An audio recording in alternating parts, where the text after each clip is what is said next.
Wes, you probably catch XKCD from time to time, but I thought this was hilarious. They have posted the perfect phone, the XKCD Phone 4. And there's a couple of things that I think are just, I don't know why, they're just obvious. First of all, has a built-in dog whistle. Yeah. It has exposed ductwork on the sign that is software defined. It has a new bright glow display that incorporates genetically spliced together jellyfish protein. It integrates Siri, Cortana, Google Now, and Alexa all at once. They all respond simultaneously. Yes. Oh, that's great. And of course, it also has a parallel port on the bottom and 12, count them, 12 headphone jacks. Now that's your phone. How often have you been with your 11 best friends and you want to listen to exactly the same thing? Exactly. Or maybe Linux Unplugged. Right? Yep. Boom. There's your upgrade, Wes. Just bring it to your local lug. This is Linux Unplugged, episode 162 for September 13th, 2016.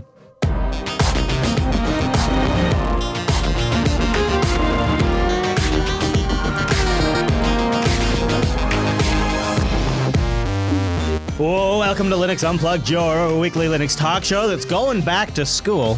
My name is Chris. My name is Wes. Hello, Wes. How's the install going over there? Oh, it's wonderful. I'm up and doing the show. Nice. Hey, well, we got a big show for you today. So buckle up, Wes. Buckle up. Coming up on this week's episode of the Unplugged show, we're going to go through some breaking news just as a sort of a community heads up.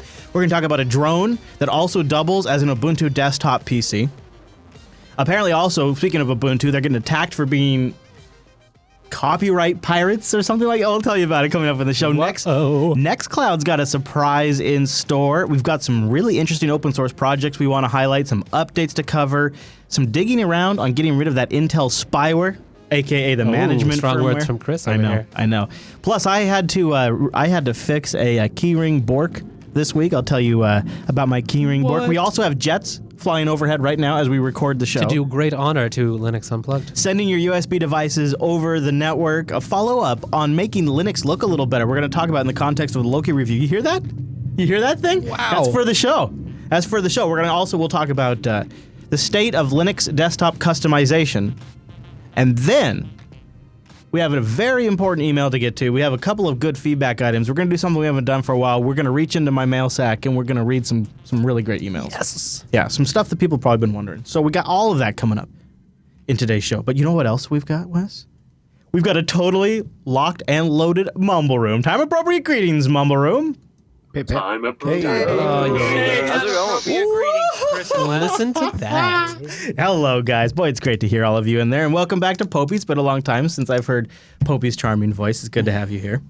You smell good, Chris. Thank you. It's handsome even over Mumble. I know you do, Popey. I don't even have to smell you to know. I know. You know what? He truly is. So, guys, Smell-o-vision? let's just as a sort of a public service announcement, because there's a lot of things we could start today's episode off with, but we should probably start with some legitimately breaking news.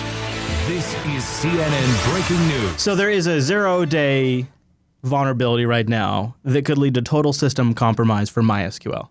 It came out yesterday, so it's still pretty new, and I just wanted to put the word out there for any of you out there. It affects, this is directly from the CVE. The vulnerability affects all MySQL servers in the default configuration in all version branches, being 5.7, 5.6, and 5.5, including the latest versions, and could be exploited both by local and remote attackers. That was an advisory that was published yesterday afternoon. Both the unauthenticated and authenticated access to MySQL databases are an issue. So it's a SQL injection apparently, but I don't know the details. It's CVE if you want to look it up. It's CVE 2016 6662. Well said. If that's not a sign, I don't know what is. Anyways, so just a heads up to those of you out there that may have MySQL installed. But I actually thought this would be a really fun story to start with. I love this so much. This makes it feel like we're in Marty McFly's future right now. I might not be able to have the video wall that he had that was super cool, or the dehydrated pizza refresher thing, which was amazing. We could be eating pizza right now. But I bet Marty didn't have a drone that also doubles as an Ubuntu PC. I bet Marty didn't have that. No, he did not. Because we've got that. We have that, or we could. Well, that's true. It's a development kit from Parrot, I think, or is that how you say it? I think so. Okay. I just want to make sure I'm not making fun of him. It's designed to create drones that can avoid obstacles, like the new DJI Phantom 4 that's super fancy, which is I got to tell you, as somebody who's tried doing, well, we've crashed our drone before. Let's just put it that way. It was awful. The development kit itself doesn't have wings, and it needs to be attached to a drone and a flight controller. Otherwise, the kit can be used to create robots. Otherwise. Yeah. It's called Slam Dunk and has a fisheye camera that can capture 1,500 by 1,500 pixel resolution images at 60 frames per second. The camera allows the drone to process the images, which will then be able to identify obstacles, which is very nice because then you can use that identification to avoid those obstacles. It also has an ultrasound sensor, a magnetometer, and, just for Wes, a barometer. Yes. They say it doesn't need GPS to operate. The development kit has an HDMI port as well as ports for keyboard and mice, which means you can build a PC out of it. There's no price yet. We're going to probably get something in the fourth quarter. But just, what do we always hear about what makes Ubuntu work so great on the cloud? What makes Ubuntu work so great on the cloud? Wes? I think it's the built-in drone support. No, I don't. I don't. Maybe not yet. I think what you often hear is I can build in my local environment and have it run just like it builds and runs on matches production, right? Yes. There. Mm-hmm. So this is the ultimate version of that because you can make this little kit. You could hook it up a keyboard and a monitor and a mouse and develop directly on it and strap it onto a drone or a robot. Away you go. And this is the true 100% dev matches production kind of scenario here. Or when your friends come over and you need an extra computer, you just, sit them down by your drone. It has to charge anyway, right? I mean, when you have a full Ubuntu machine up in the sky, what are the possibilities? With a camera on it that has a 1,500 by 1,500 resolution at 60 frames per second. Is that what it said, 60? It runs Ubuntu 14.04. So it's going to feel a little old. A little old. Just teasing. It's a drone.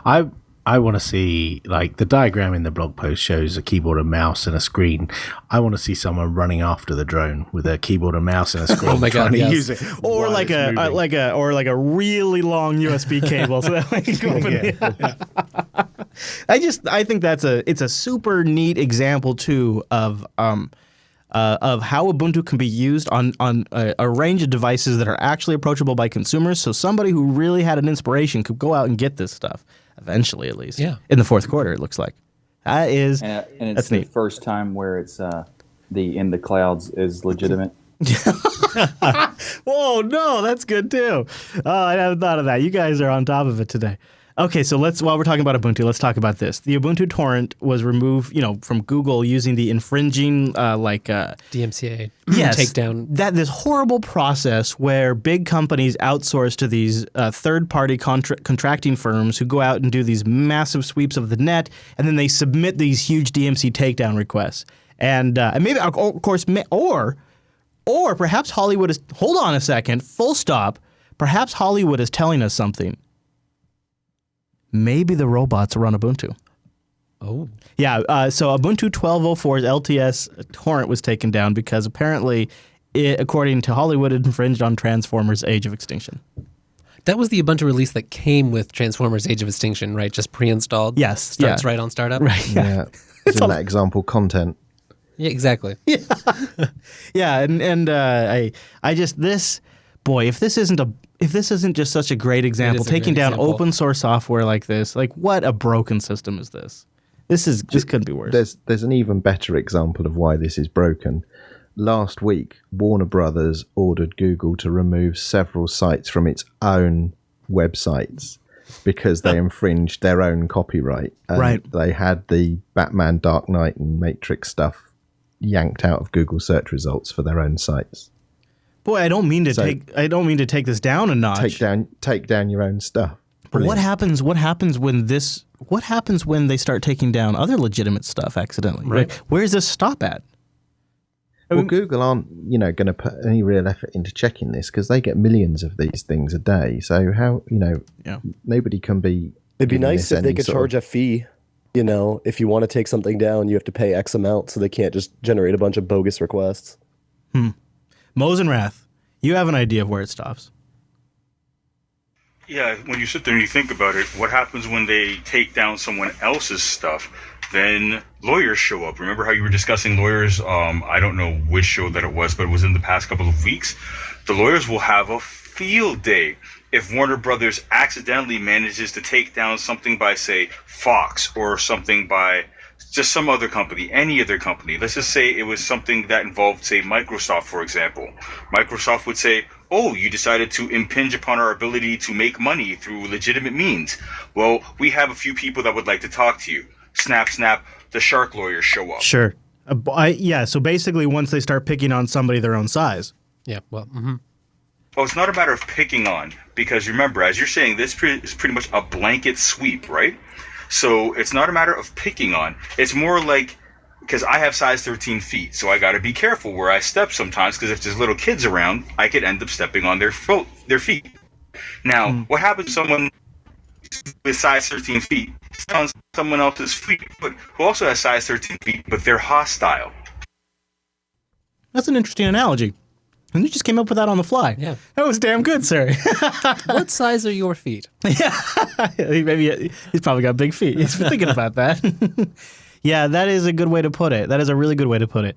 And it just is shameful right now. And I think I'm extra sensitive to it because I almost on a daily basis, I fight this problem on the YouTube side of things, which is also a Google platform. Right, yep. And I am assumed guilty. Exactly that. It puts the onus on the content creator who's just trying to, do their thing, or the people who are just trying to distribute legitimate ISOs. Mm-hmm. And now it's gotten even worse from a monetary. The only nice thing about YouTube from a content creator standpoint is it's got a great user base, and sometimes you can make some ad revenue. Now, for the kind of stuff that kind of views we get on YouTube, nobody goes to YouTube to watch long form content. Except for the awesome people that watch our long-form content. Exactly. That's, because there is definitely an audience for it, but it's not as huge as everybody that's on YouTube to watch 15-minute, 5-minute, and 10-minute videos. They see that it's like, an hour and 20 minutes. Yeah. So it's never been like a huge platform for us. So we don't make very much money on there at all. And it barely even makes enough for where they'll actually even pay us. Mm-hmm. But they've started now demonetizing videos simply for covering current events. And this happens to one of our shows on the JB Network on a routine basis all the time. But it's also even been retroactively happening to like shows called Stoked. I used to do a Star Trek Online podcast years ago. Okay. It's recently beginning demonetized for covering current events, which doesn't. So they are. In some senses, they can do everything from revoke JB videos from certain audiences in the world, completely revoke it, or just not allowed to be funded. There's so much control, and never do they start with, well, let's get the creator's perspective. Let's get the content creator's perspective. Right. Just like this Google takedown. I mean, when you get removed from Google, you're essentially gone. It just disappeared from the internet. But it so far has just made for a few good examples. So now let's talk about something that's outside of Ubuntu. I'm going to use the word Unity, but I don't want you to get Different confused. Context, it's not the Unity desktop. It's the Unity gaming engine. And it looks like the Unity gaming engine is getting some proper Vulkan work done right now. Nice. Yeah, this was posted by a software developer over at Unity Technologies. And she shows here a example of a demo, a Unity demo running under Vulkan on Ubuntu. Pretty cool, pretty nice. And not that I'm some huge fan of Unity games, but it eventually will mean what this will mean is more games for Linux. This is gonna a lot more games for Linux, and that is a big deal. So it's not really news anywhere yet. I just happened to catch this on Twitter today. I was just trolling. It's a cool looking screen cap there too. Yeah, that's one of the demos. I also like that hashtag Linux. It kind of looks like a corridor of a modern retrofit Millennium Falcon. Like if the Millennium Falcon got a facelift and they went in and cleaned it up a bit, it would look like that, with big balls rolling around. I don't know what that's about, but I thought that was pretty cool. Actually, speaking of trolling around on Twitter, I found this on there too from Nixcraft. ButterFS status in Linux kernel 4.7. And this is kind of an interesting breakdown. And by the way, the Nixcraft adds the world is already moving on to ZFS. So a couple of things that are still not working properly in ButterFS as of kernel 4.7. I thought I would just mention them here. not to ding it, but just so you know. They list defrag as mostly working okay, but extents currently get unshared. Compression is mostly okay. Auto repair, and compression itself may crash from time to time. Scrub and RAID 5.6 are considered unstable. RAID 5.6 write hole still exists also, and parity is not being checksummed. And the free space tree is considered unstable. So if you're on a little Indian machine, you're okay. But if you're on anything but an x86 machine, apparently Btrfs can't calculate free space for shit. I think that's the version 2 free space tree that you have to enable by an option. So these are things that are considered totally unstable. Then they have things like device replace, balance, quotas and queue groups, out-of-band dedupe, and file range cloning that are all TBD. William, what do you think of that stuff? Anything else that jumped out at you about the current state of Btrfs? I mean, RAID 5 and 6 is broken. What a surprise.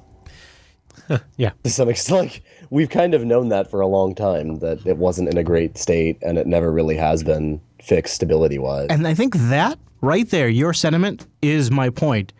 I feel like as a community, enough of us have come to this is just not gonna work. Like I feel a little bit like Toshiba's been dumping countless hours into it. Like, they've definitely been submitting patches, but it's not really getting anywhere. I do feel like the window of acceptance, or I guess I should say the court of public opinion, may have come to its verdict. And that could change, but it doesn't have the same kind of like momentum or excitement or general like trust or anything that we'd like to see. I also don't see RAID 5 and 6 being as relevant today as they were 10 years ago either. No, I mean, and I still most use it. people are running right? RAID 1 and RAID 10 now. Or Well, I they're still running, use it like a set myself. cluster or I still use it myself. It's still relevant for me. But why do you say that? Hold on, I don't hear you. Well, William, what else do you think people are using instead? Oh, he must be. Sorry, my mixer is flaky with the mute button sometimes. It's all right. Anyway, yeah. So what I was thinking is, disks take so long to recover now. Your large, like 4 to 8 terabyte disks, because the read speeds and write speeds haven't gone up enough to counteract how much space you're adding, how much capacity you're adding. So overall, your resilvering or your rebuilding times are taking much, much longer than they used to. True. And so it's not as useful to use RAID 5 and 6 when you could rebuild much faster in a mirrored configuration. Yep. And with less potential for data loss. Yeah. That's interesting. And I also, use storage mirrors is a lot, kind of cheap, so Yeah, and then stripe it's the not that big a mirrors deal and- to go 2x. 2x is not a big deal. Yeah, you're losing some, but it's worth it for the speed of everything. All right. I think you're dead on that. So, and I think I will admit part of the reason the configurations in which I would still use RAID 5 or 6, I guess, would be not a lot of disks, and I specifically want something that's kind of a straightforward setup. And I'm thinking of like a maybe an editing. I mean, I don't even know anymore, but maybe an editing system with a few terabyte drives in it that are super fast. Mm-hmm. But even there, I tend to do actually just a like a RAID 0 type setup. Yeah. Yeah, I mean, it depends, right? There's so many different set of, like, how much do you care about? What are your priorities? So I have a feeling there may be a surprise in the air. There may be something we could be talking about next week or whenever. I actually don't know. I don't know when. But if I was going to make a Red Book prediction, I'm going to say the Nextcloud project has something up their sleeve which is going to take the project to the next level. What? Now, they're kicking off a Nextcloud conference, and they've just put up a blog post about it. They have a couple of headline speakers there. One of them is the CEO of Canonical, Jane, is it Silber? Is that how you say it? Yep. Silber. Yep. And then also Karen Sandler, the executive director of the Software Freedom Conservancy, will be giving some keynotes. And they're going to have lightning talks. And they're going to have hacking sessions where they encourage people to bring hardware. And there's going to be a bit of a surprise. That's exciting. Bit of a surprise that I can't tell you right now. But I will be able to tell you soon. Come on, Chris. Tell us. So if anybody gets a chance to go, let us know. Look at them having a conference. Yeah, I think that's cool. It kind of like gives them, it defines them a little bit more as their own thing. I definitely want to give room to continue to listen to the OwnCloud version of events and just sort of break all this stuff down. But in terms of just tactical execution here, the Nextcloud project is lapping OwnCloud. Like the OwnCloud project or whatever, the OwnCloud company has stumbled to properly and fully respond to the entire series of events. When they finally did, it was through sort of indirect means and blog posts through quote unquote bloggers. And it just all of this sort of has been they've been rather quiet. They haven't really been executing. Yeah. They haven't been executing on promotions as well. And now there's a conference happening for Nextcloud. Like there seems to be a lot of momentum there. Right. It feels more like a community. It feels more like there is life there. There's people excited about it. Like if it's just some quiet company that if no one's talking about it, then why would we talk about it? And whereas with OwnCloud, I feel that there is sort of it has the life support feeling right now. Mm-hmm. And the only thing that and part of me is just like, well, I need to keep in mind there's two versions of events. There's always two sides to a story, and we haven't fully heard their side. We've begun to hear, but we haven't fully heard. And I keep keeping that in mind. And at the same time, these guys are generating buzz right now. Exactly. But we don't want to rule it out. Like OwnCloud might continue to be very good, and they might do some exciting things that we're excited about, but you just maybe don't Oracle We should just buy don't them know. and then kill them. oh yeah. And then we would know what to do. Why? We've established this whole path for software to die. Then the path Oracle would be buys clear, you. right? They can buy them. We can have the second open office and LibreOffice and go Eventually forward they with shunt to LibreOffice, Apache or and then it Nextcloud withers. in this case. Yeah, exactly. Oh man, I think that's the worst idea in the show yet. Donate it. Or just donate it straight to Apache, and then you know it's dead. Well, I've been using OwnCloud for a long, long time. In fact, I still have a droplet with it running on there. I don't actively use it, but I can still connect to it and check it out and all that stuff. So I'm keeping one toe in the water. So that's, I think, but I'm also feeling the Nextcloud pull. Mm-hmm. Anybody in the mobile room running the Nextcloud installation at the moment with some regular use? Yep, I have it as a snap on a Raspberry Pi. And what are your thoughts so far? I like it. It just kind of sits there and runs. I don't really do an awful lot with it. It's not like active because I don't have a huge amount of storage attached to my Pi. Yeah. But I've just been playing with it. Yeah. I should do something like that. A Pi actually would be a good machine just to kind of, and I could, I'd like to use it for calendaring. I did have a period of time, my own cloud peak, my peak own cloud. Right. Was I got all really anti-Google for a while, and I seriously was getting creeped out by the tracking, and I went and got an iOS device, and I prototyped this on I remember I started this whole, I got like an iPhone 5 or something like for free from Ting, and they just sent it to me so I could try this, and I set up everything to use my own my calendar, my contacts. Everything was pointed to my own cloud server. OwnCloud, right. So there, and I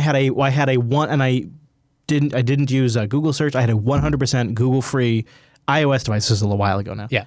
And OwnCloud, it reached that point where it was I was totally unaware I was even using OwnCloud. There was just a backend, pluggable backend. Yeah, I had it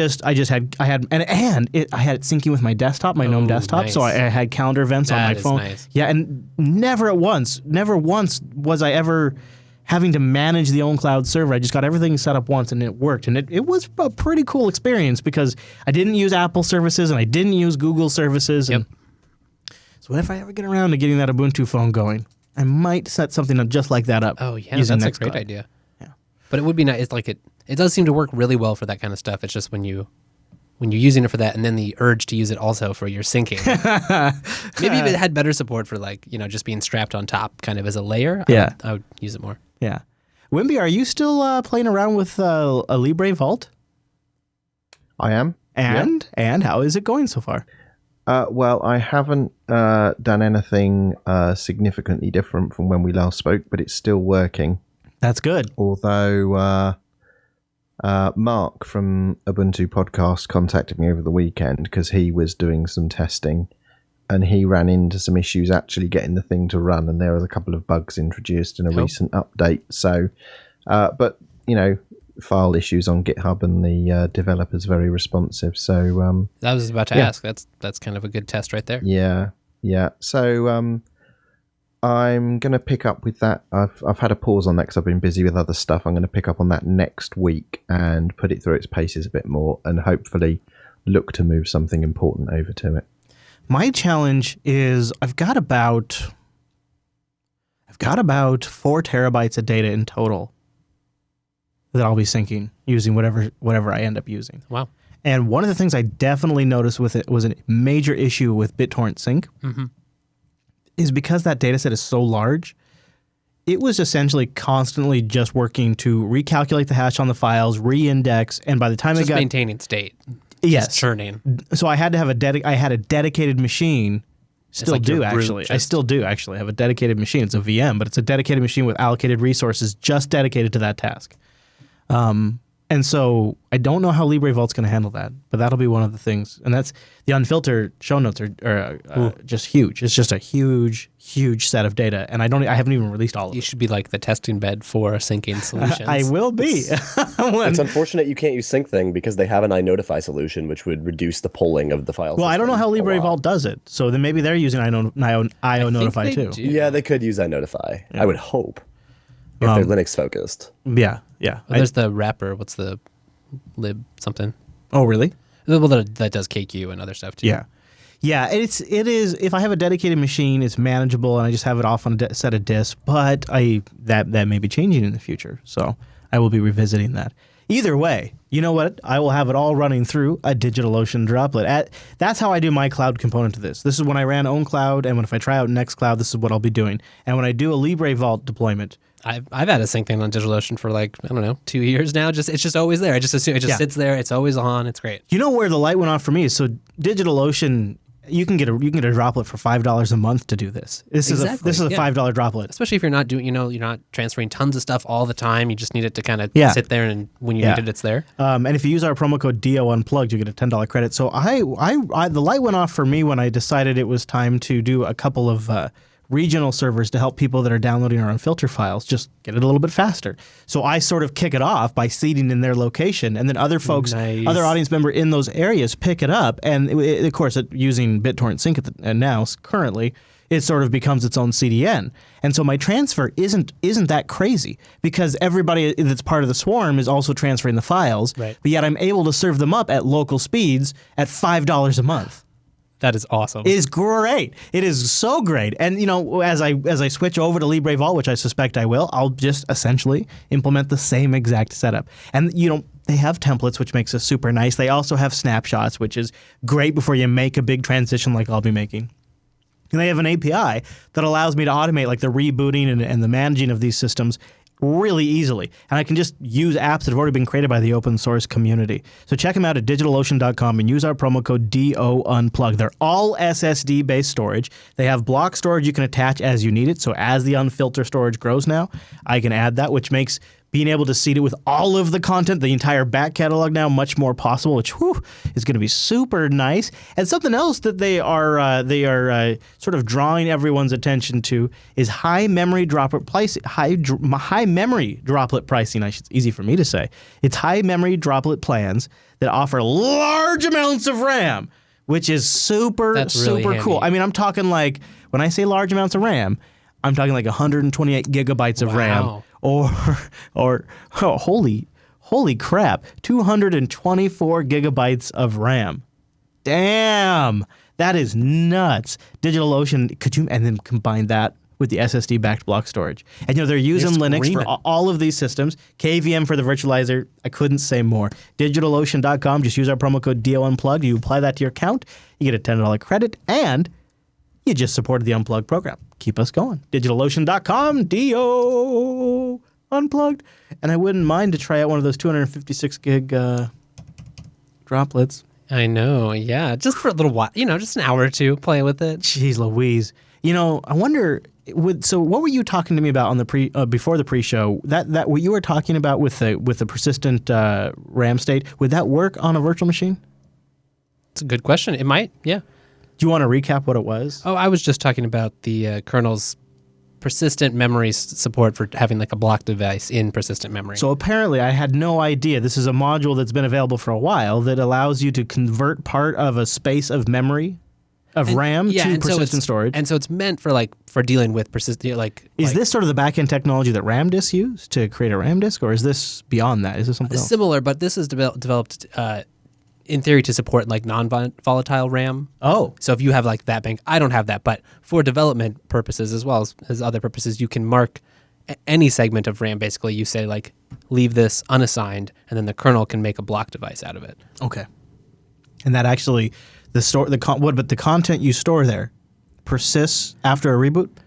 Not like a full reboot. Not if you like actually turn the system off, but if you keep the system running and, for instance, kexec, then yes, because as long as you don't wipe that memory and then you boot the new kernel, also treating those memory regions as a block device, then bam. That's cool. Yeah, so you can just have a whole system running in RAM, reboot right back into it. Yeah, you could.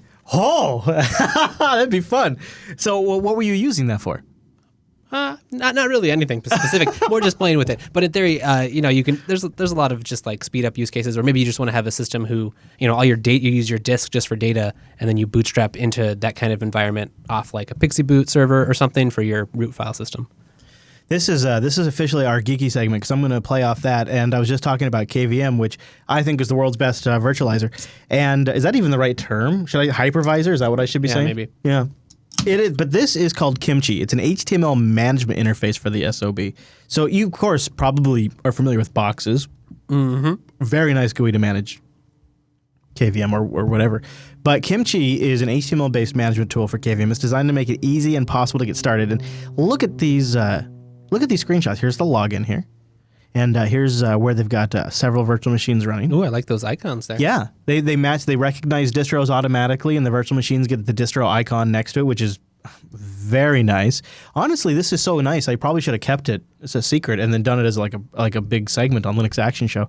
It has a web interface that'll show you the list of running guests, including live screenshots of the guest session. You can use action buttons to shut down the guest, or you can connect to the display of the guest in the browser. I was about to ask. Mm-hmm. I think this is probably the way I'm gonna. Oh boy! Chris has got an idea, everyone. Oh boy! I see. I was thinking I was going to use Proxmox in Lady Jupes. So Wes, I'm working on setting up a Linux-based network in the RV. Yes. And I was thinking I only want one computer. So you're going to have like a virtualized all-in-one. I was thinking Proxmox. It's worked super solid here. It has been a total work champ. And we've got machines that have been running literally since day one that when we moved in, it was one of the first things we stood up were these machines. That's awesome. And they're still running today. It's been bulletproof.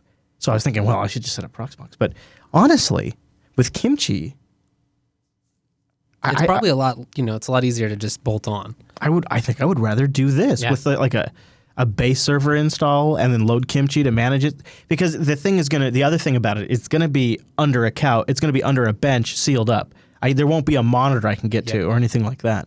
So this could be the virtualization solution. This might be my Proxmox replacement. I was recommending Proxmox to a friend, but he was kind of running into things that he was already kind of, the server he had in mind, he kind of already set it up. He was already using Ubuntu on it, and he didn't really feel like, he didn't want to wipe and reinstall and that. So like he might just be able to bolt this right on, and bam, all right, there you go. Your KVM. And it could be perfect for me.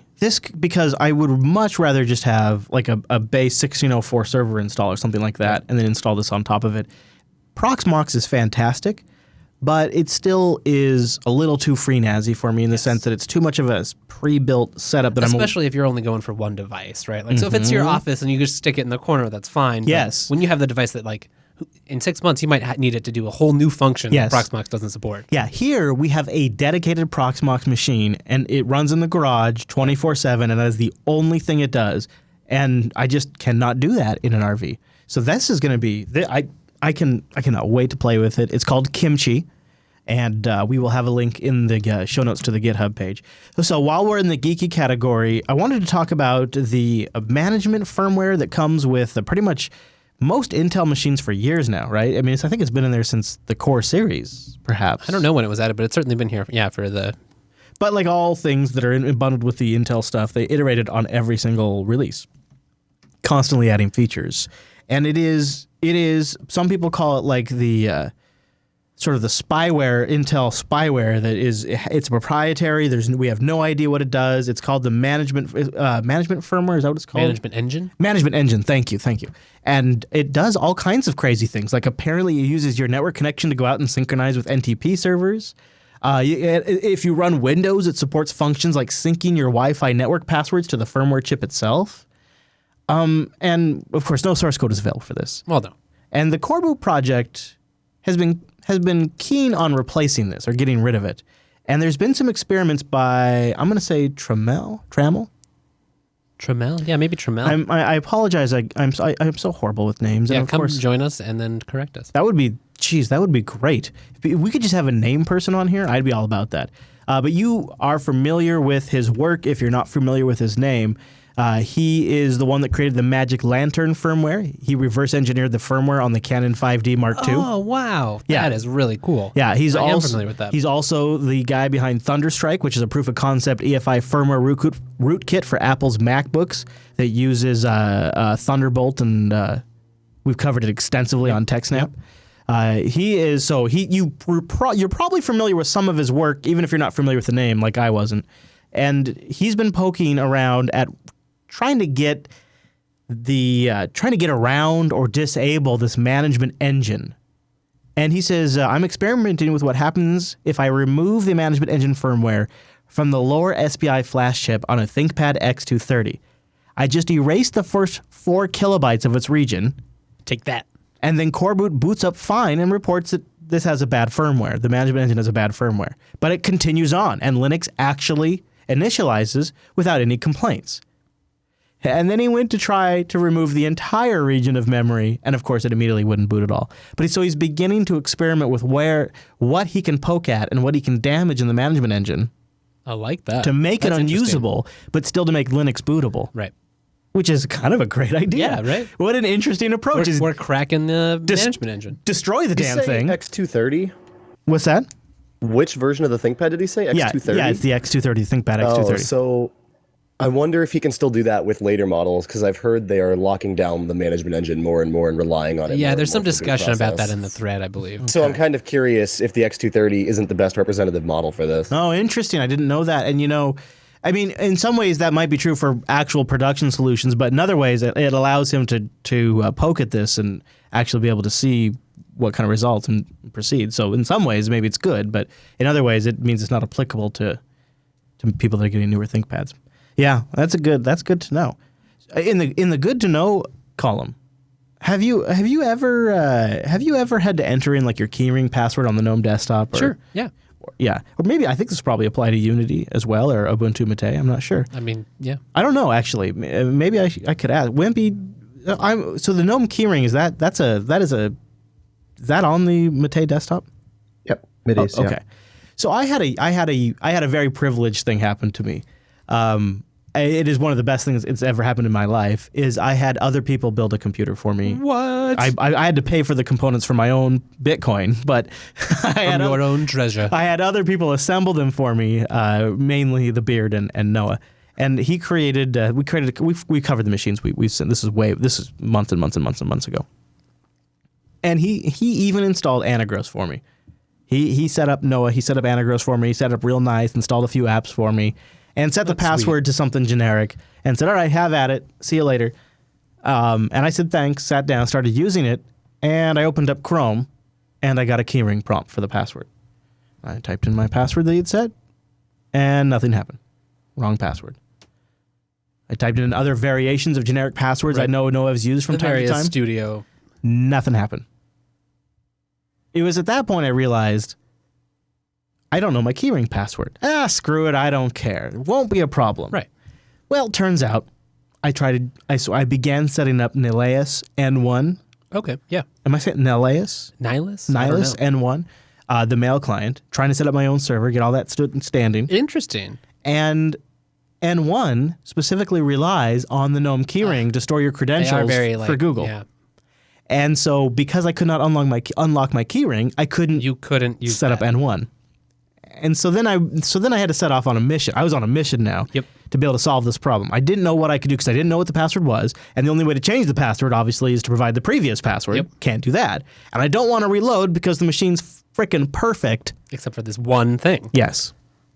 So Delete the keyring? So here's what I did. And there's probably a few ways to crack this nut. So please leave a comment and let me know. But what I did is I installed Seahorse. And then I went into Seahorse and I selected the keyring that was there, and I deleted it, which means it deleted anything that had in there. And it prompts you for a few times. And then I went to the file menu, created a new keyring, set in a password that I knew. And then this is the key part you have to do.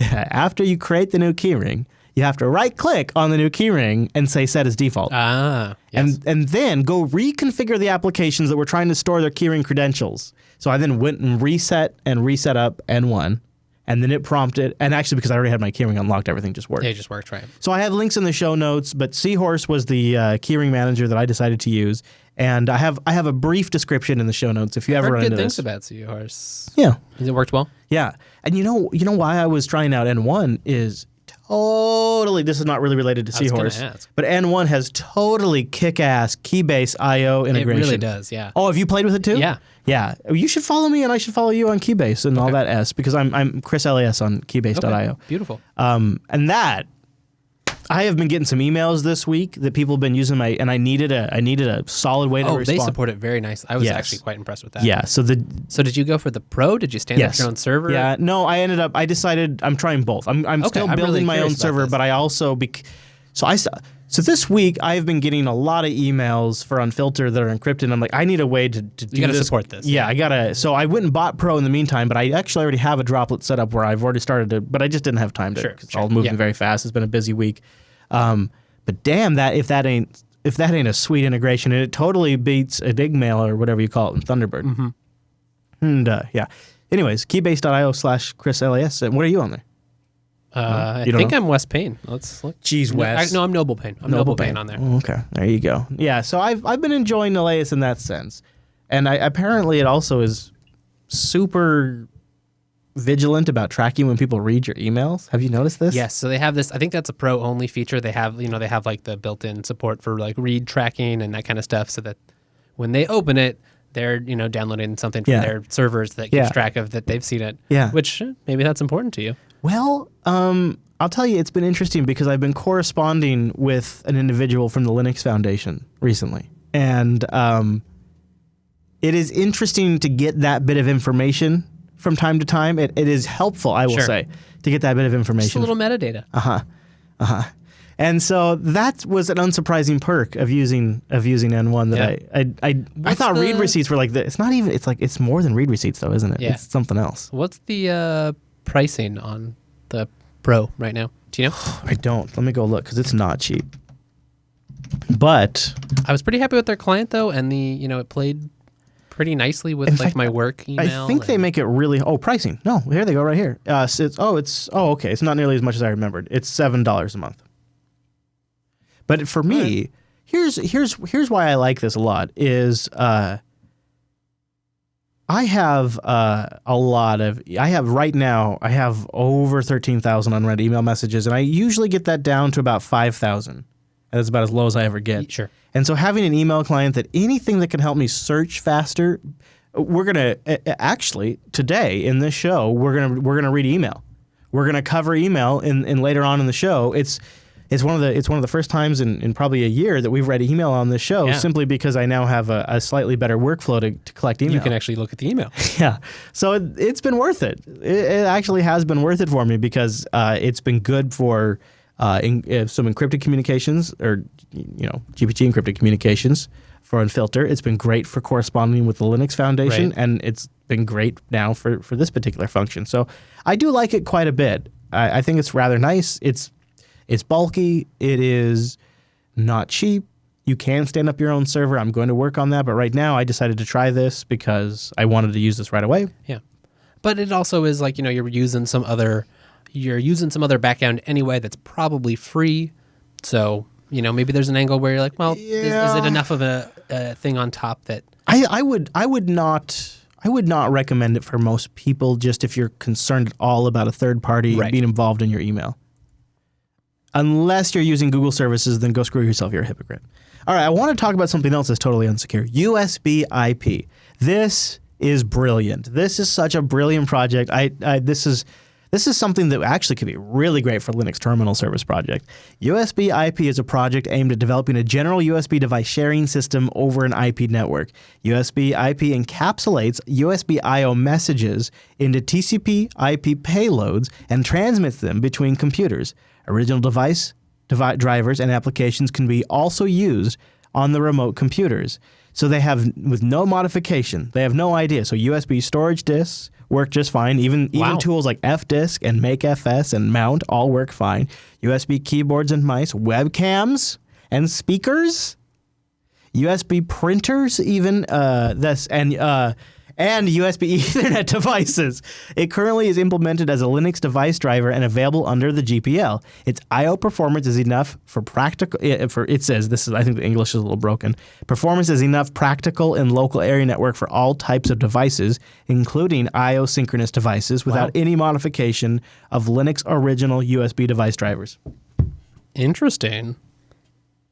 This could be big for us because this could essentially turn any webcam into an IP camera for us. Yeah. And we could bring these into our OBS machine. We could have this could work so amazing because we could have little machines, they could be Raspberry Pis, all over conferences with USB web cameras that we could pull into our OBS machine. That would be amazing. Yeah. Wow. I'm super excited about this project. I'm selfish, but I'm very excited because if the host network was good enough to support it, and it doesn't have to be crazy, we could really essentially have a Linux powered IP camera solution here. Boy. Yeah, I wonder if that would work. I'm gonna try. We have to try. Yeah, I think so. Well, maybe I can get Noah and Rika to try. Yeah. Hey guys. Yeah, hey guys. So take all the things and put them over IP. What do you think, Mosenrath? I'm not so sure I would actually trust that. Like if you're going to do that over, say, like a private network, a monitored network, sure, go right ahead. But if you're not, think about it for a second. People are already hacking, like, webcams and all that kind of stuff already using whatever means. I'm not smart enough to remember how that's all done. But now if you're putting them all on the net via the wonderful, wonderful world of IP, what happens if someone says, oh, I know what that is, and starts just pretty much using all those IPs to literally just record all the stuff that you're doing that way, instead of recording, what's going on your computer, using your computer to record you. So this has totally got a lot of huge, massive, unbelievable security ramifications that we probably can't even begin to touch on. I mean, this is the project even says, use this for devices you trust. But on a local area network here, like in the studio, where we're the only thing we're doing is production, right? Or where we could go set up a network where you could trust that network, a dedicated switch, that kind of thing, which is what we would do. Oh man. That if you do it in a controlled environment, I think there's a lot of potential to this. Yeah, William, do you have thoughts on it? I was just gonna say, lock it down. Yeah, lock it down. I mean, Controlled environment. It's taken over, IPsec or whatever. And then it'd be great. It'd be amazing. This could also be a great way to do network installs. You could have remote IP USB flash drives, or I don't know. I mean, there's a lot of potential here. It reminds me of like NDB or the network block device. DRDB. Is that what you're? They're similar to that. But, network block device. What are you talking about, Wes? How you can mount a block device over the network? Yeah. Oh, yeah. DRDB is more like block device replication. Yeah, exactly. Okay, I follow you. Yeah, but same thing. But now this can be just any USB device. Mm-hmm. It's very cool. It's very cool. I'm pretty excited about it. Anyways, I wonder if you could do like a synergy type thing, not like as synergistic, obviously, because it would be taken over by one machine, but like. Here's my keyboard over here. Yeah, and really. It's mounted on that machine. I think you probably could. I think that would probably. I don't know why that wouldn't work.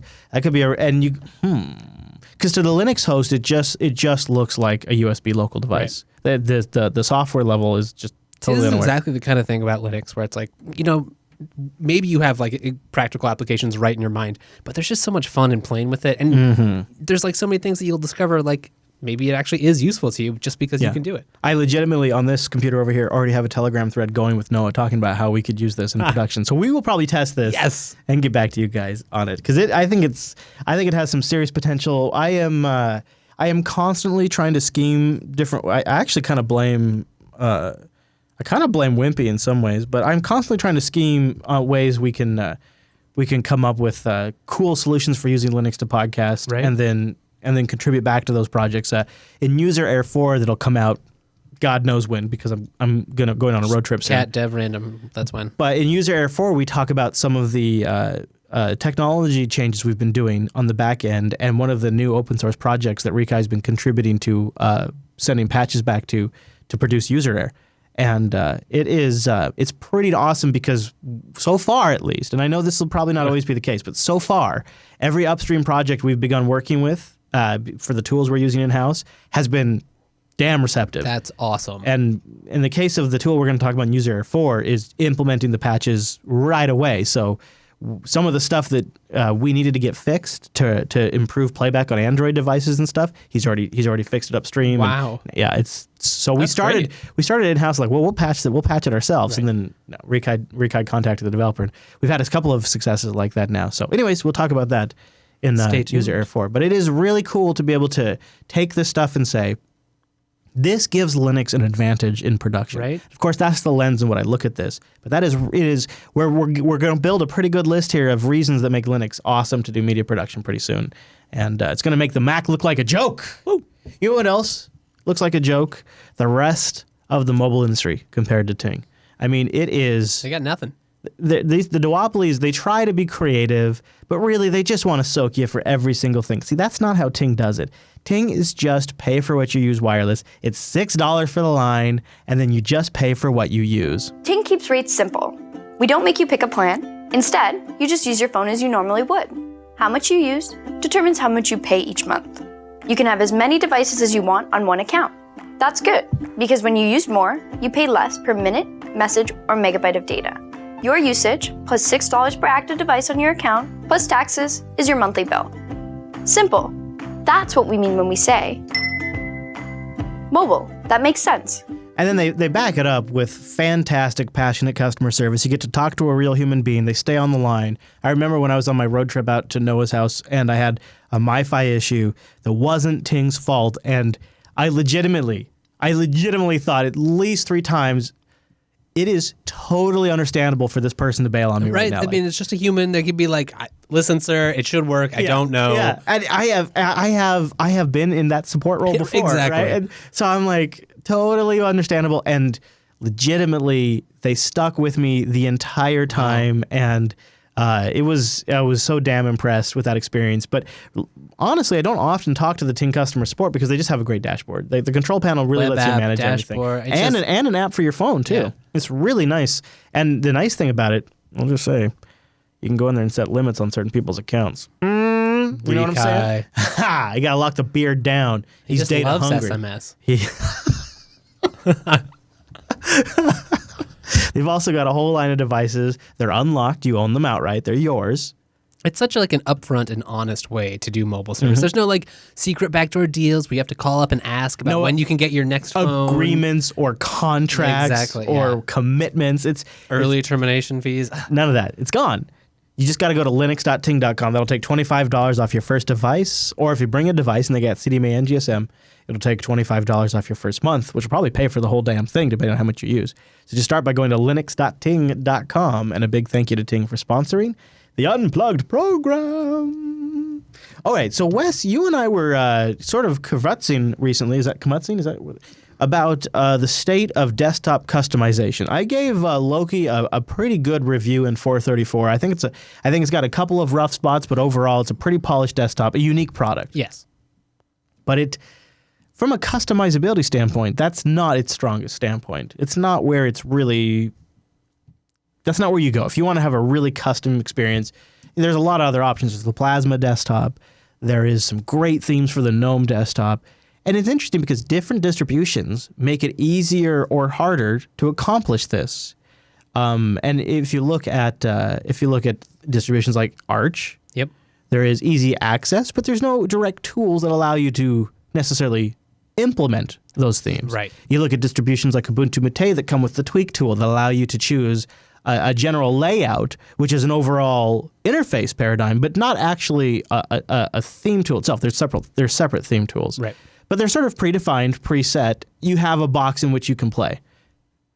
And so there's a lot that can be done, but depending on the desktop you choose and the distro you choose, or the combination in which, the variability is very high. Yeah, really, it really is. And so you've been recently doing, I think you just reloaded from Fedora, right? Yeah, well, I was just getting ready to.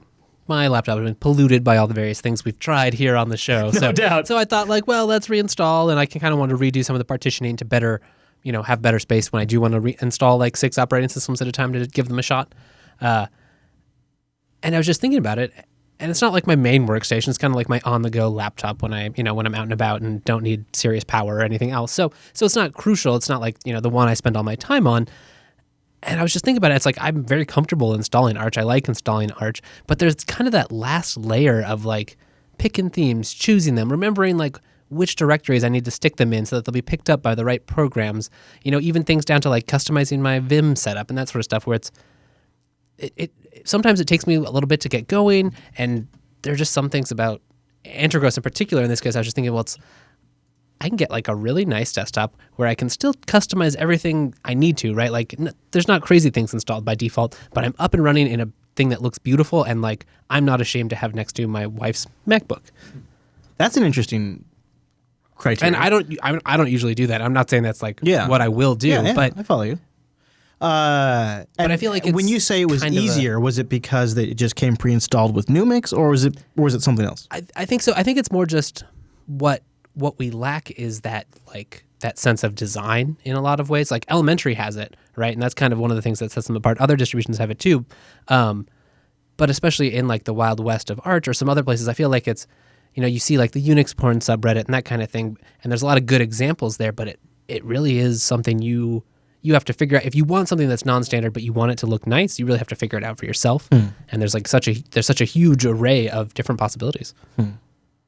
There's a lot of directions I think we could go. And I guess I obviously have one take on this, but I kind of want to bounce it around the mumble room a bit. And I haven't heard from Popey for a while, so I'll start with him. I'd like to hear Popey's thoughts on desktop Linux customization. And if you have just general thoughts, but also on if it's really something that we need to be concerned with at all. I'm the worst person to ask because I'm the kind of guy who installs a desktop and then leaves it basically. So I think that makes you the perfect person because it's a totally different perspective, which is I'm kind of like I want to live your world for a second. So I just don't care. I just want it to get out the way and get on with doing my applications. I'll generally accept whatever the wallpaper is. I might change it, but I've gone for months with whatever the default wallpaper is on my distro. And probably the only thing I would fiddle is the size of the launcher on the side. You just make it a little bit smaller. I'll install loads of apps, of course. And I might change the default. So instead of having Firefox as my default, I may have Google Chrome. But that's about as far as it goes. Maybe in a terminal I might change the font and the font size, but really that's it. I don't change. Do you consider yourself a very distractible person? Yeah. Okay. So I guess I mean, yes, totally. If by that you mean, I have loads of windows open with all my social networks in and all that kind of stuff, and I also, have a phone nearby pinging me I can get easily distracted. Okay. I just think that for me, the reason why I customize is because I can't stop until it's just right, and I feel like it steals brain cycles, to use a CPU term. I feel like it steals cycles from my brain until I've got it just right. So here's a different question. Has it gotten easier or less important because it's easier? Like, I feel like 10 years ago, if you were using Linux, like especially like when Compiz was the rage and all that, like you wanted to customize, right? You wanted to like show off, be like, look, I can make this look cool. Yeah. Is it just that these days, like we've done a good enough job that most distributions you install, like they look respectable. Like you don't have to try to compete to make them look like Windows or Mac because they're their own thing. I think there's a part of that, but I mean, when I was working on Windows, when my work laptop would have been a Windows machine, I would have probably done the same as Chris, and I would have tuned it and moved the launcher and fiddled this and what are those installed a bunch of theming things for Windows and, even called? Oh my God, yes, yes, the dark days. I would have done all of that to get it absolutely perfect because I'd be sat at that computer all the time.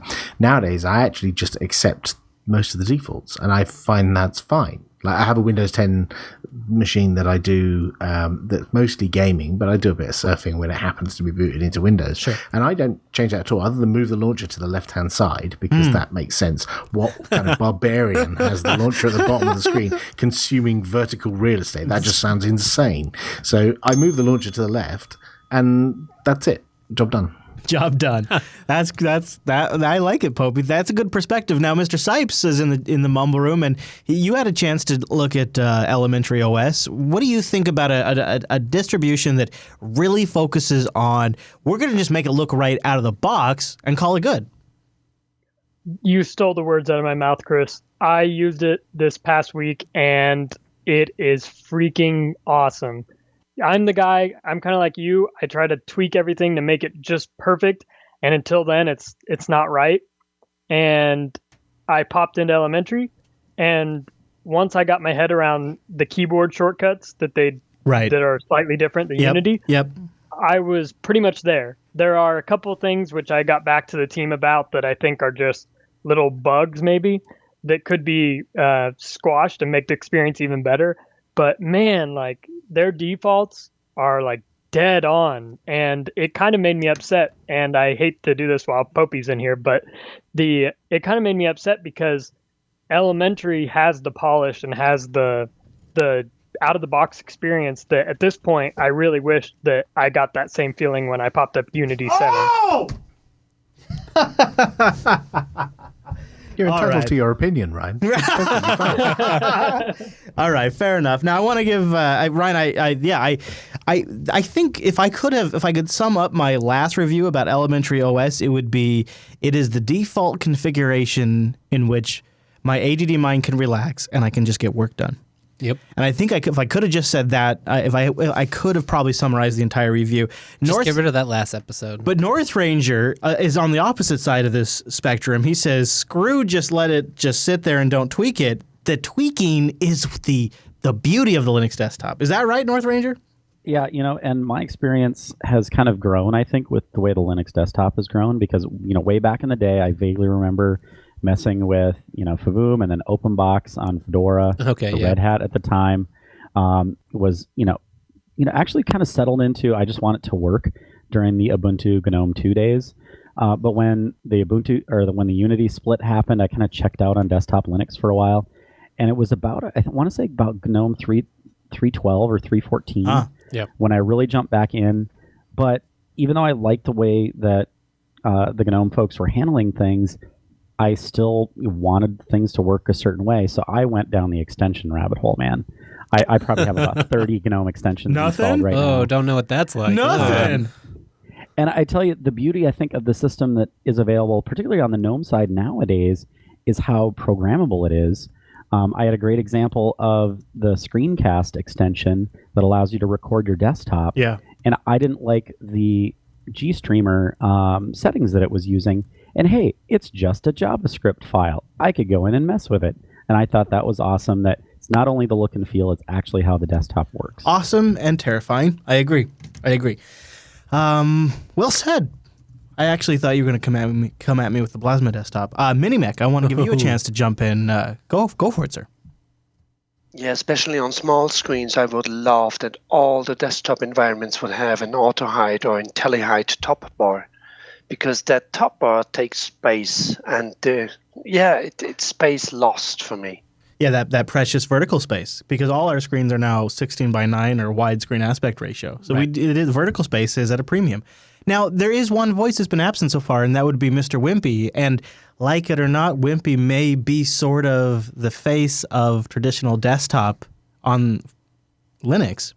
Now, traditional desktop that has moved forward in ways that make a lot of sense. But Wimpy, we've talked around this a lot, but I'd like to hear your thoughts on this. Okay. I make a distro and I added a tweak tool so I could pre-bundle the defaults to suit me, which is the Cupertino layout.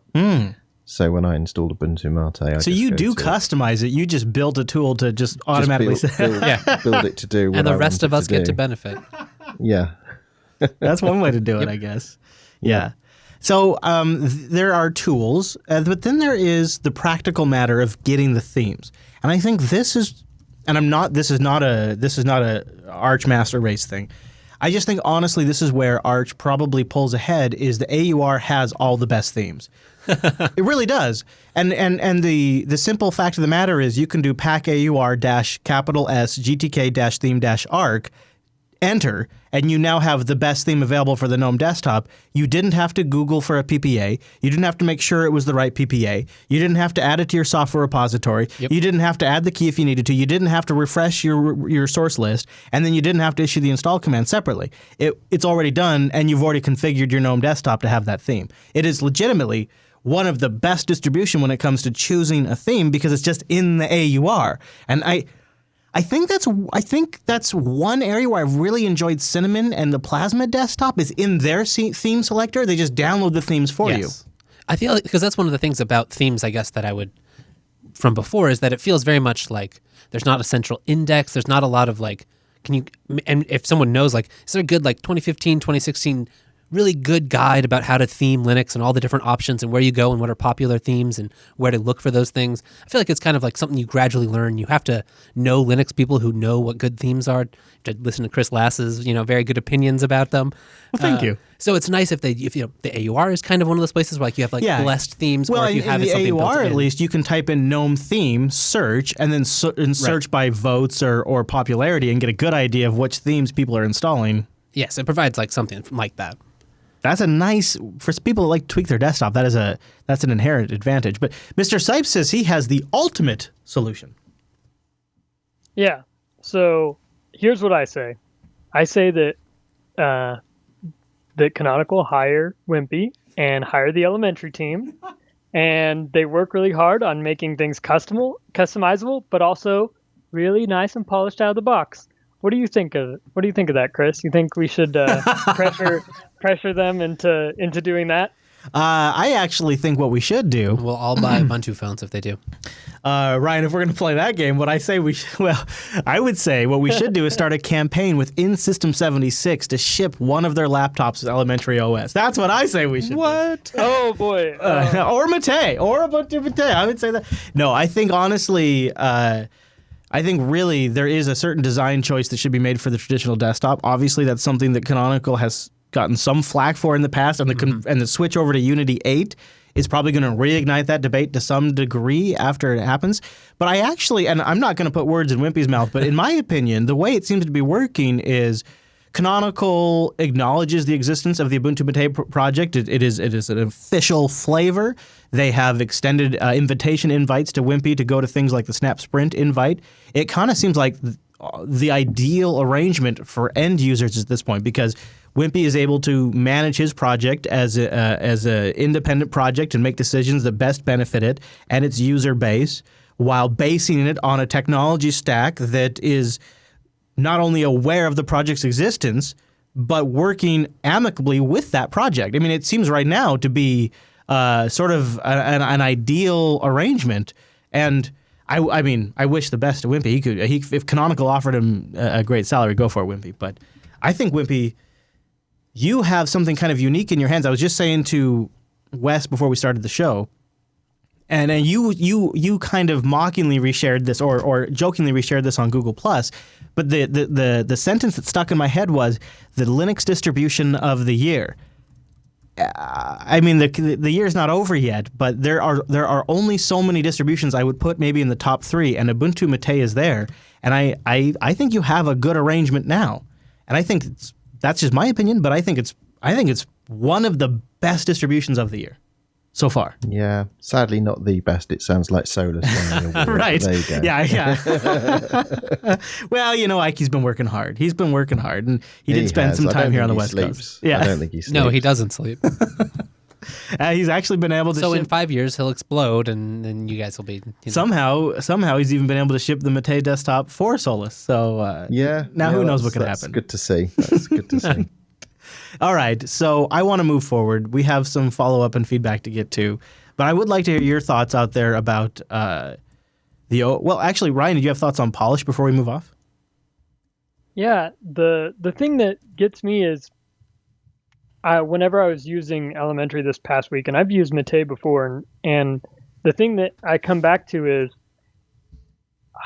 I've gotten so used to popping into a distribution and having like these little things that bug the crap out of me and having to go through, a series of steps in order to fix them. And it was so weird to pop in and feel like there had been a lot of focus on that polish. And I didn't really know what you were talking about in your review till I popped up, Elementary on my own box and started playing with it, and I realized just the little things that have gotten neglected for what I think are visions outside of, that experience of, I have a desktop, I have this desktop distribution, I'm going to make it as great as possible. And anyway, that was super frustrating, and I'm glad that we have like Mate, and I've talked to Ike quite a bit, Solus talking about his full focus being on his desktop distribution, and Elementary, it sounds like they're doing the same thing. And I just really wish that there was that same focus from other projects as well, and making the desktop experience just work and be consistent and nice. Mm-hmm. So anyway, that's I'll get off my high horse, but that's where my head's been today, and I was just so impressed the past few days playing with Elementary that I so wanted to talk about the great job that some projects are doing around that polish and that great experience. I feel like Elementary, Solus, and Ubuntu Mate might be my top 3 for the year right now at this point, and for different reasons for each one of them. I feel like they're all, or at least to some extent, distributions you could recommend, and the caveats that you would have that would go along with that are pretty minimal. Where there's a lot of other distributions that like are amazing in some ways, but you have to be like, well, but except for this, and you're gonna have to do that, and but all those would be like, I could set those up for a lot of people, and just they would do great. That's dead on. That's better than I could have ever put it. It's that thing where you start apologizing the moment. Yeah, exactly. Yeah, exactly. You're like, oh well, this is good, but you're gonna run into this, and I just want you to turn it off, Wi-Fi off, put it back on. It's fine. Don't suspend. Don't suspend. Yeah, that's exactly it. Yeah. Mm-hmm. Yeah, it is. It's 2016. I think some of the surprises have been so far. Now that we're more than halfway into it, have been these distributions, but also, and not just because Ryan's here, because I'll also say same goes to Entraware, is and Purism's working on it too. Yeah. Some aggressive improvements, some really aggressive improvements to the desktops and laptops that run this stuff. And I think there's still people out there that have perfectly legitimate reasons to choose a ThinkPad or even a MacBook Pro. I mean, or a Dell Sputnik. There's a lot of different hardware out there at this moment that Linux will run on, but the locally sourced, artisan, homegrown, 100% organic laptops that run Linux have been better. Got the penguin tattoo right on them. Better than ever, and now we have these distributions that are better forever. And it's kind of funny because I don't think we really talked a lot about this at the beginning of the year. No, we didn't. Interesting. All right. Well, let's move on. I think we've probably spent enough time on this. But thank you, Mumble Room. And if you have thoughts on Linux desktop customization, feel free to let us know in the comments. I want to mention Linux Academy before we move into our feedback. linuxacademy.com/unplugged. Go get the advanced skills you need around Linux, the basics, but also really all of the cool things around Linux that are more sophisticated. They have advanced training tools that increase your skills and encourage critical thinking and give you hands-on experience at Linux Academy. You start by going to linuxacademy.com/unplugged. They have labs and exercises that give you real-world servers where you get to actually work on this stuff, really feel confident with it, and walk away like you've actually done it before. In that interview, you can be like, yep, I totally hosed that EC2 instance. I just destroyed it, and now I know what not to do. And you know what's nice about, like, specifically with the EC2 stuff, all included as part of Linux Academy subscription. It's not like you got to go set up a separate thing and all of that. You can SSH right into the servers. They have practice exams and quizzes, learning plans that give you a time frame, and you can just work within that.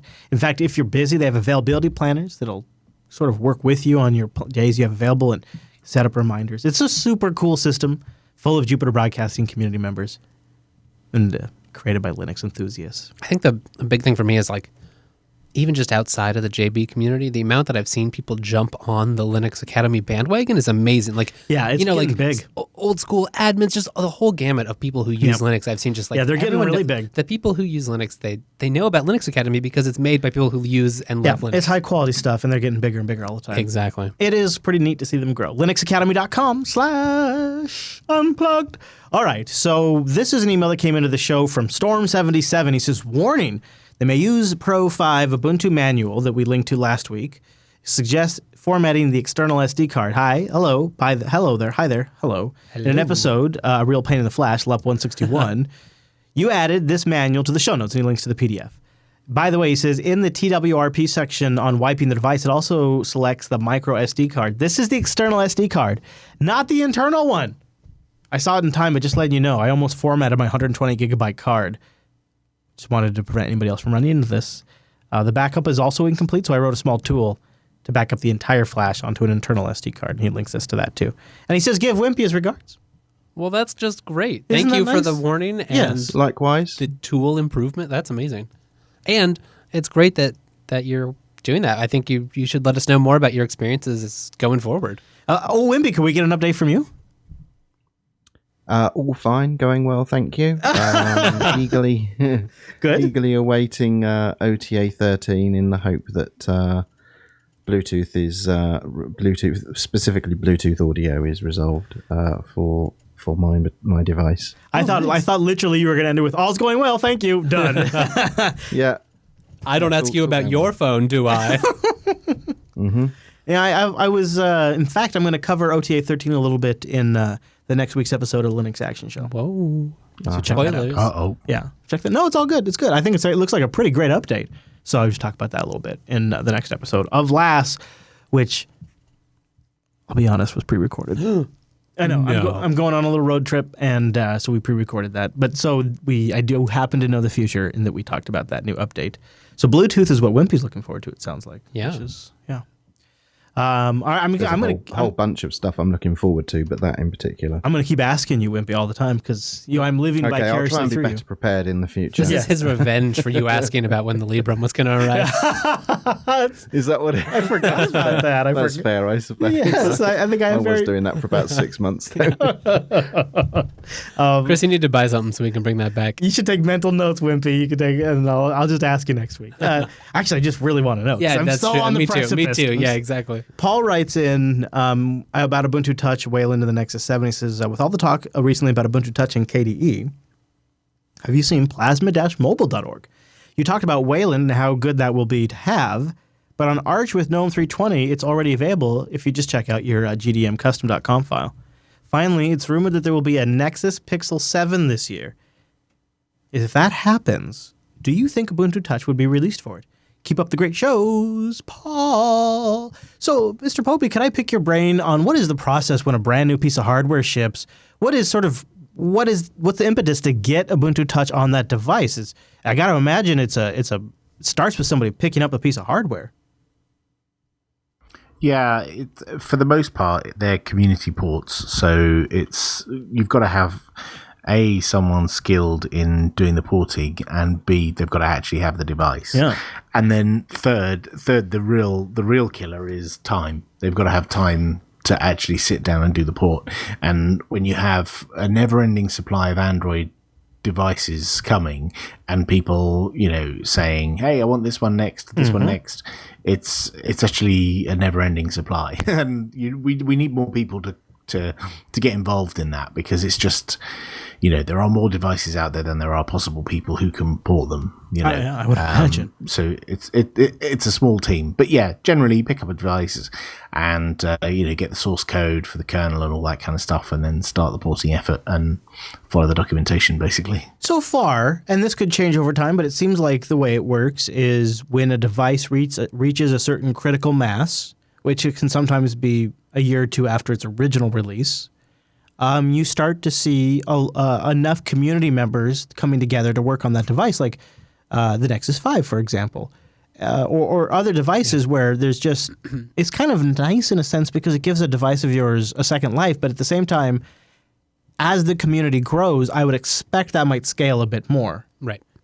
And there's a lot of resources. It's typical, like developer scratching their own itch. You know, if someone Exactly. has a Nexus 5 in front of them and wants the port to happen, then they'll either try and do it themselves or they'll throw some money at somebody else to do it. It's, you know, if you don't have if there's a device and you don't actually have one, you're probably not motivated to want to port to it. And then you need that community because there are a people. lot of people. Yeah, there is a shoot, I'm blanking on the name, Popey, but there's kind of like a bounty source equivalent for device ports, isn't there? UB ports. Yes, UB ports. Yeah, yes. UB ports. It's got a Patreon as well. Okay, there you go. So that is a fascinating idea too. In fact, I think I've actually Well, because you kind of need that whole, like, you need the people developing it. They need to have the phones, and then you need the people who have the phones and are willing to like run it and then submit bugs and patches and core dumps and all that kind of stuff. Yeah, it's fascinating though because it can all happen. It just takes a community. We just got to do it. It takes a village, Wes. It takes a village to raise a phone. So Java King writes in and wants to know my Bitcoin Linux details. He wants me to expose all my secrets. He says, "Hi, Chris. You mentioned using Bitcoin. I'm a new Bitcoiner, and I wonder if you might elaborate on your setup. Maybe share you with your audience. Here are some questions I have. Do you use Bitcoin Core or a lightweight client with Multibit or Electrum? Have you securely backed up your wallet.dat? Do you perform all transactions from a single desktop? And what currency exchange do you use? And what app do you use to monitor the Bitcoin value? Thanks, Java King." Boom. Give us the deets, Chris. Ooh, so Java King, he said you're a new Bitcoiner and you wanted to know how I secure my setup.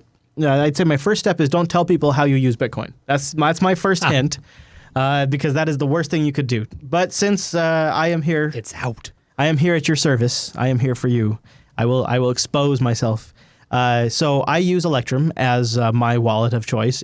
I've mainly since I started Plan B, I've used this because I've had an on and off conversation thread over the years with the developer, and so I just happen to know the person behind it, and I like it. But also I like the fact that it fires up right away. That's one of the things I really enjoy about it. Have you tried Electrum? Yeah, I have. Yeah, I also like the instant on. Yes. That's a big sell. Yeah. So Electrum is the wallet of choice. So then he said, do I back up my wallet.dat file? How do I securely back up my wallet.dat file? Well, one of the cool things about Bitcoin, Java King, is you could actually store it offline. And there are methods to actually even print it out and store it if you want. So look into that.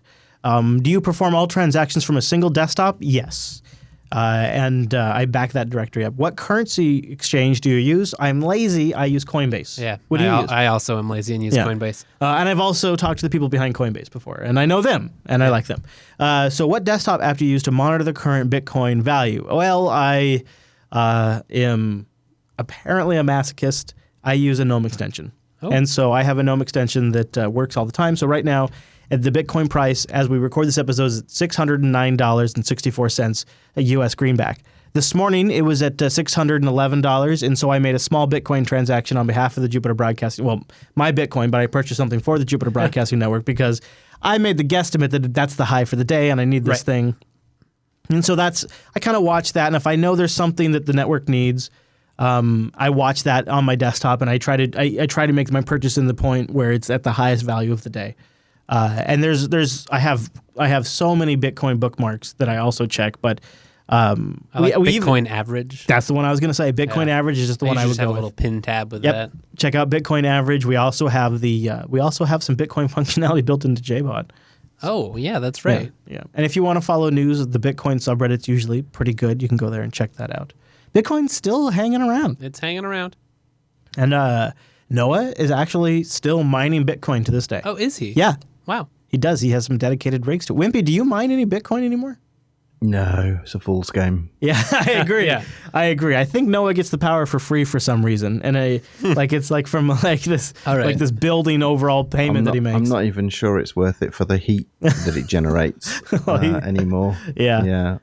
I did look into getting some of those faster USB A6 to plug into a Pi. Yeah. But the difficulty now is astronomical. Even if you sort of used a dozen of those, it's not worth it. You're just participating in the network, playing your role in keeping the network healthy, but you're not actually going to make anything. You need some serious horsepower these days. I have been experiencing some interesting what? You're using Bitcoin? And they're like, yeah, Bitcoin. Yeah, what? Bitcoin? And I'm like, I'm totally shocked. I look at them like, you know what Bitcoin is? And they look at me like, I've heard this word before, but I have no idea what you're talking about. There are more and more small independent shops in Washington that are using Bitcoin as a back-end payment, as a back-end sort of, what is the right word to use? It's the payment processing. They're using Bitcoin to fund the transactions and the payment processing, and then they're immediately converting it into cash. Right. And so at the point of sales device, I give them a Visa or a MasterCard, but when they swipe it, the payment processor is using Bitcoin to float the transaction or something, and then the merchant receives the payment in cash. Interesting. And there's a lot of little businesses doing this now.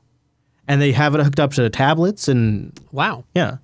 But So you just use your Visa card. regular Visa card. But Bitcoin is used on the back end as some sort to of facilitate. Interesting. facilitator. Yeah. Huh. I've been meaning to look into it more. We should definitely look into that. I'm curious. Yeah. So anyways, Bitcoin's still out there. Yeah, Electrum is my wallet. There's Multibit's another good one. Yeah. Check out. But I like Electrum. So, Wimpy, do you have a wallet that you like to mention, or do you want to talk about your setup at all? Well, these days I use Coin Corner as my exchange and my wallet. Okay. Coin Corner, yeah. Nice. I've heard of it. So they're based in the Isle of Man, which is in the shores of the British Isles, but independently governed. I like that was your requirement.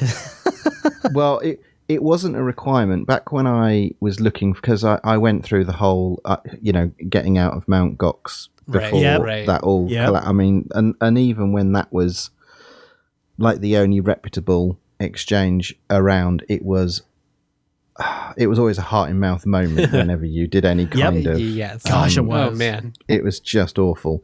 So I was looking for an exchange, and couple of years ago, about 2 years ago, I found Coin Corner, and they were a startup then, but they'd got all the right bits in that they could do sterling, euros, dollars.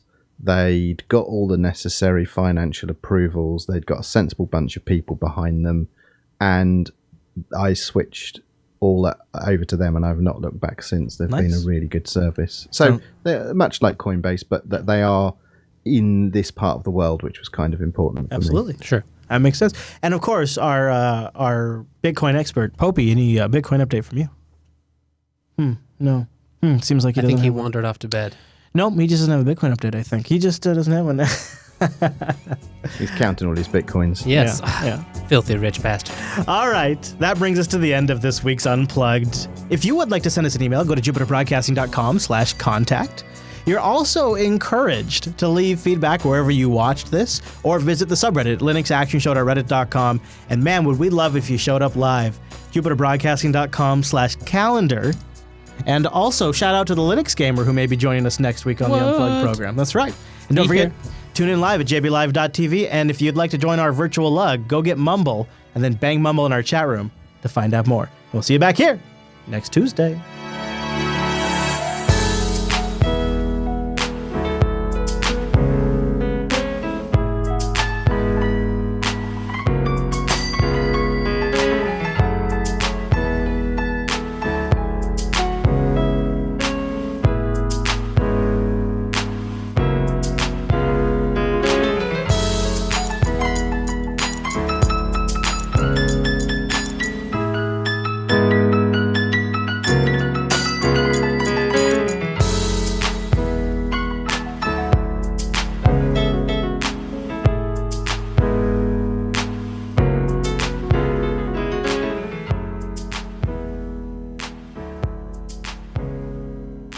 JBTitles.com. Let's go pick our title, you guys. Let's go figure out what we're going to call this sucker. Hey, guys, thanks for being here. It was a good show. I really appreciate it. Great mumble turnout. Yeah, absolutely. That mumble room. Yeah, virtual lug, JBTitles.com. While we do that, let's see if I can type. Now with the live updating too. So have you been doing desktop customization? What do you got going on over here? No, this has not been customized at all yet. Is this just stock? I installed it as we started the show. Damn snickety. Thankfully, Quazzle's really easy to install, so that helps. True. That's true. That's why I'm running Firefox. Well, I have Chrome now. I just haven't switched. Linux flying high. Linux is for tweakers. Yikes. Yikes. That's rough. Tweak. All right. Well, let's see. While we go vote at jbtitles.com, a brief distraction. Oh, wait. You said commercial software. I don't know what to make of this Indiegogo project. Its title gets me excited. Big Brother needs to be stopped. Independence Day for your private data. A new way of using cloud services and messaging apps. And they've got 20 days left to raise some funds. I'll play a little bit of their publicity video and maybe we can talk. I wonder, can I get a larger version of it here? They see it's trapped in the... Yeah, here we go. Let's watch this thing. Hi, we are Zengi. We'd like to show you a new way using cloud services and messaging apps, a way that's simpler and more secure than ever before. Are you one of the 1.6 billion people on our planet using messaging apps and cloud storage every day? Kind of a cool trick. Great, you can share anything you want with the whole wide world. But what if you don't want to share? Is that even up to you? Think about it. What actually happens to your messages when you hit send? And what happens to your data when you upload it to a cloud service? Some cloud services are easy to use, including for data snoops. Some are transparent about what's under the hood. And a few even manage to keep the door shut on Big Brother. But there's not a single solution out there that delivers all three of these requirements. But with Zengi, you're always protected. Not only do we encrypt your data with the best available code, we split every single file into countless fragments, which we then distribute across all cloud storage services you use. So this is like a layer that sits on top of your cloud services. I see. Interesting. So for the cloud provider and anyone else, your data is just a random collection of unreadable data chunks. Because with Zengi, only you have the key to the fully assembled files. Nobody should see your messages but the people you send them to. WhatsApp and other providers claim they encrypt your message. But you are also just claiming that you encrypt my message. You got to give me a little more here. And don't snoop on them. But do you really believe them? Zengi is open source, so you can see yourself that our code is secure and free of any backdoors. I like that. Or get a nerd you can trust to check for you. Zengi is the world's first encryption solution for the people, by the people, not some big multinational. Even when there are secure solutions out there, they never just hand it to you on a platter. The thing is, your security shouldn't be some puzzle you have to solve. He's got a Rubik's Cube. It's a serious game and you should be free to play it by your own rules. Did he solve it there? Rules No. that you configure. You know what would be great is if it was part of, you know what's a stretch goal for a project like this that I would be totally behind? Is, you do your main funding for actually accomplishing this. Mm-hmm. But then in one of the stretch goals, a full third-party audit. Oh, that would be great. Yeah. That would be a great stretch goal that I could get behind. Go ahead. Using the simplicity of Zengi. Rules that protect you and the people who you really trust. If somebody is hyper security conscious, are they less likely to use a Fitbit because he's got a Fitbit on? That's I don't a good know. Question, yeah. Who those people are, what they're thinking, where they're from, how they look like, what they're working on, how they look like, and who they love. Basically, everything they want to keep private is protected by Zengi. Zengi works, and for one very simple reason. Feels like it's they an should all-in-one stop the solution video a that little bit ago. combines security, transparency, and usability to give you back total control of your digital identity. I feel like this is also them wanting to show off their entire team. Yeah, probably. And that guy did just solve that Rubik's Cube in the background. Yeah. That was kind of cool. All right, that is cool. Other solutions lets you choose a key. With Zengi, you have ownership of the key and the lock. Zengi will create a complete ecosystem where security, transparency, and usability are yours, anytime, anywhere. So your digital identity is always protected. And sometimes that can be pretty important. Zengi puts you back in control of your personal data. Zengi will give you the power to protect your digital identity. These guys do look a bit like a stereotype, though. I'm gonna just... Good for them, though. Okay. Their music sounds like a radio spy novel. Yeah, that's really a good way to does, put yeah. it. I like that. That's a nice way to put it. So let's look at the. Let's see if they tell us much about the underlying technology. They have good dress like a boss. That's cool. They have cool. The all in. They have good price levels. Let's see though. We gotta get some details on this. They say they created a foundation for a new standard of security and transparency and usability. Well, those are all things that we like. That sounds good. That's not the details I want. They say that your data is encrypted with AES 256. It is split into tiny chunks and distributed to all cloud services you use. So for the cloud provider, it sounds like, it really is a layer that sits on top of your Dropbox and your Google Drive and just gives them bits and pieces. So what happens if you've split it between all these places and one of them goes down? Is all your data gone? I think they're saying that it sounds like they're not splitting it across the separate things, but they're splitting it all. They have to know how to put pieces back together, and they have all the bits, but because they're separated. You'd have to have the key to put them all back together. It looks like Linux isn't supported until $70,000 is raised. Yeah. But it says it's a messaging app, right? Well, it's not clear. It says it does those things. How does it actually sync with other users? Does your phone do the federation? Can I use here's the question. Can I use my existing cloud accounts? Absolutely. You can link all your existing cloud accounts or simply add new ones. However, the data on your existing accounts must be re-uploaded to guarantee full security. Wow, that's interesting. Mm-hmm. Jeez. Well, I suppose that these guys become the gatekeeper for all of your online services. That's what I was thinking. You're now trusting a company you've never heard of with all of your online storage. Well, they would argue that's their advantage, is that they are a non-multinational small group of folks that are creating something by the people for the people. That's as they say. That's their argument. I mean, you're trusting somebody for something. Even your grandma can use it. Is that thing plugged in? Does that say it's plugged in there, Wes? Is that what it says there? Can you tell? I don't know what those icons mean. Windows. Yeah, it does look like it, yes. Okay. Fully charged, Also- 100%. Okay. It does have a Their little goal is only $35,000. Yeah, and they don't have Linux support till 70. What? But what are they going to do with $35,000? Are they planning to bang this out in a month with 4 people? They would have to have already had a bunch of funding, I would think. Huh. So I think, unfortunately, even though it's something we'd all like, I think we're all saying nope. I think it's kind of a nope. The goal just doesn't make sense. Yeah. Yeah, they would be such a critical point of How do you failure. sustain yourself on $35,000? And how do you and then they show it right here in their diagram. If you are the front end proxy to all of these different services, and the ones they have Box, Pax, OwnCloud, and Drive on here. They actually don't have Dropbox's icon, but they have all the other ones on here. So 2 things, like was just mentioned, if they go offline, you can't get access to your data potentially. But aren't you just giving the government the best gift in the entire world? They just have, instead of having to go to 4 different providers, they just go to one provider. And even if they just got the metadata, if they just got the time and date and where you uploaded to, that'd be something.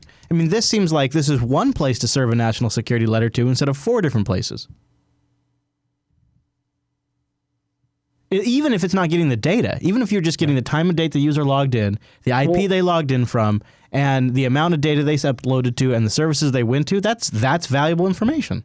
Well, is Sangi actually storing anything on their end, or is it just a software solution that combines all your cloud accounts? Well, I'm not saying they're storing the data, but they probably have logs of when you connected and logged in and transferred. That's what I'm asking, though. They should tell us these things, perhaps. Yes, there's a lot of implementation questions that are how are you doing this? I like how they're growing out. We created a foundation for a new standard of security and transparency. They keep going after this, but then they're not very transparent about how this works at all. They say that they're going to put their code up on GitHub. Well, that doesn't make it transparent. No, not really. That's like the first thing that you do on the transparency. Doesn't tell us route. what you're doing on the server side, though. No. Doesn't tell us how you're logging it. Oh, where the funds go. This is good. They're making it secure for Linux, because you're not be able to use it. Oh, right. Oh, excellent point. You have a thing that says where the fund. Oh, where they go? Yeah. Scroll down on their Indiegogo page, and there's bars and these graphs, and it's 50% of the stuff goes to development and admin, and then there's marketing and that's what perks that and is. miscellaneous, and yeah. That's known as a chart, Chris. Oh, there it is. There it is.